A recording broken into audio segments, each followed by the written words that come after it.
Bonsoir, bonsoir. Donc, je vais vous présenter la suite de la vidéo. Donc, dans une première vidéo précédemment, je vous ai présenté les exos 33, 31, où j'ai présenté le code brièvement et réalisé une compilation pour montrer le résultat de mon programme. Donc, l'exo 34, c'était Tupins. Donc, c'est-à-dire voilà, c'est 18 Control of Tupins Car.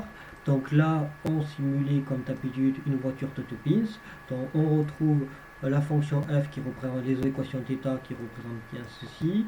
Ensuite, on avait le contrôleur. Donc je vais fournir un PDF qui explique comment on les trouve. Mais du coup, en fait, on avait eu l'entrée qui dépendait en fait suivant l'angle, c'est-à-dire que c'était θ plus pi divisé par 2 fois pi moins pi plus 0,2 random, c'est-à-dire aléatoire. Voilà, plus 0,02, et donc on a plusieurs U qui dépendent. Un coup la voiture tourne à droite et à gauche, un coup la voiture tourne uniquement vers la gauche, un coup elle tourne uniquement vers la droite et un coup elle tourne sur elle-même. Donc je vais commenter ça et je vais, pardon, Alt, je vais commenter ça et je vais d'abord simuler le premier U. Donc je fais CTRL S, c'était donc le nom du répertoire, donc c'est EXO TT8 EXO 34. Donc c'était CTRL C, CTRL V.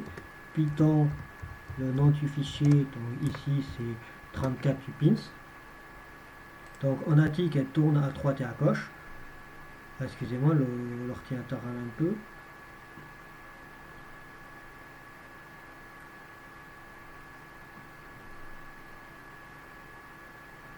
Donc voilà.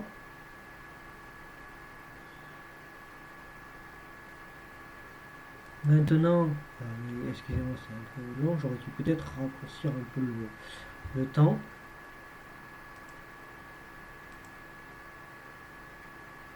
Allez.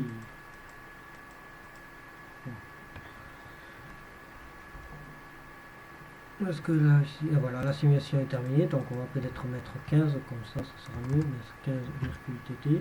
Donc maintenant, on va simuler qu'elle tourne uniquement vers la gauche. CTRL S. Voilà, hop. Donc là, tout à l'heure, tu reviens vers la droite. Ah oui, pardon, c'était TT. En fait, si je mets un angle de moins pi sur 2, elle tournera à gauche, en fait. Donc c'est... voilà. Elle suit le cap. Donc, voilà, donc là, elle tourne, donc on a dit uniquement vers la gauche. Donc là, on a bien vu qu'elle faisait demi-tour pour revenir vers moins pi sur 2. Voilà, hop, elle tourne uniquement à gauche. Parce qu'en fait, je lui ai donné un cap de pi sur 2, donc normalement il va là, et du coup, il voit qu'il essaye de s'orienter, mais directement, il est corrigé et retourne à gauche. Tout à l'heure, comme j'avais mis pi sur 2, il tournait directement à droite.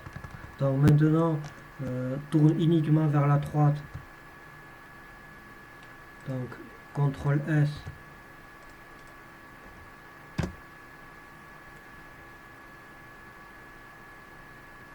Voilà, là il va vers la gauche,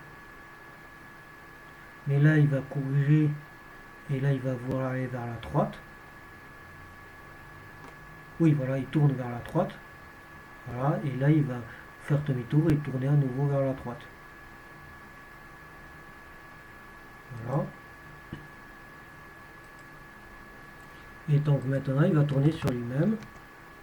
Voilà, CTRL S. On relance. Et normalement là il tourne sur lui-même.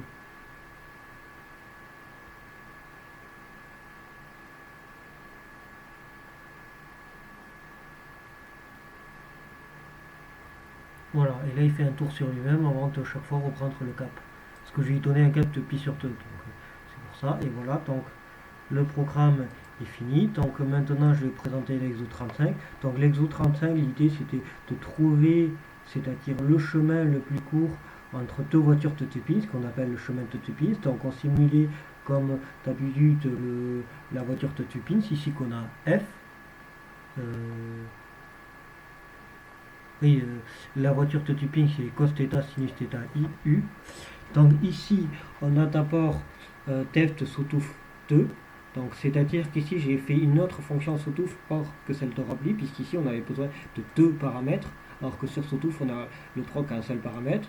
Donc voilà, puisqu'ici à un moment je vais avoir bêta A qui est Sawtooth de 2 angles, l'angle entre ces deux distances, l'angle entre ça et ça, epsilon A, il faut faire le Sawtooth de ça, donc on a bien deux entrées, x, y. Ensuite l'angle, j'ai une fonction qui s'appelle angle, voilà. Ensuite, la fonction qui calcule le BAF, donc tout cela, je l'ai fourni, tout sont dans un PTF. Voilà, CA, ça correspond du coup au centre A du premier cercle, CB au centre B du deuxième cercle. Ensuite, on plotte, voilà, on trace les disques. Voilà, ici, on calcule L, c'est-à-dire la longueur de Tubbins. Voilà. Voilà, ensuite on trace les arcs pour les angles, etc. Donc voilà, ensuite on a différentes simulations pour les différents cas qu'on nous demandait. Donc dans la première simulation, donc hop, je commande ça.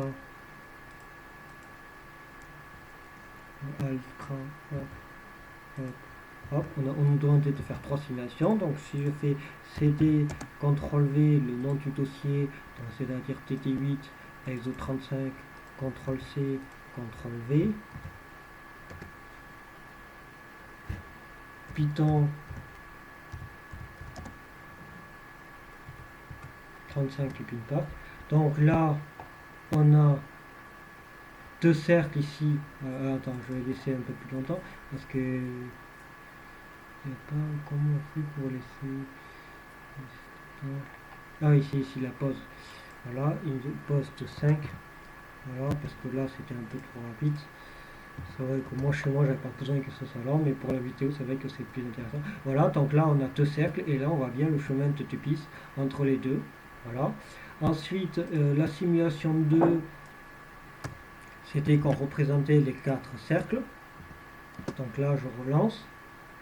Donc là on a bien les 4 cercles et là on a bien le chemin de Tuppis. Voilà. Ensuite, le dernier, c'était la simulation 3. Donc là, c'est de pins, mais orienté de 45 degrés, donc sortir puis circle. Voilà. Et là, on a bien le chemin de pins. Voilà, donc merci de m'avoir écouté. Je vous souhaite une bonne soirée. Et voilà.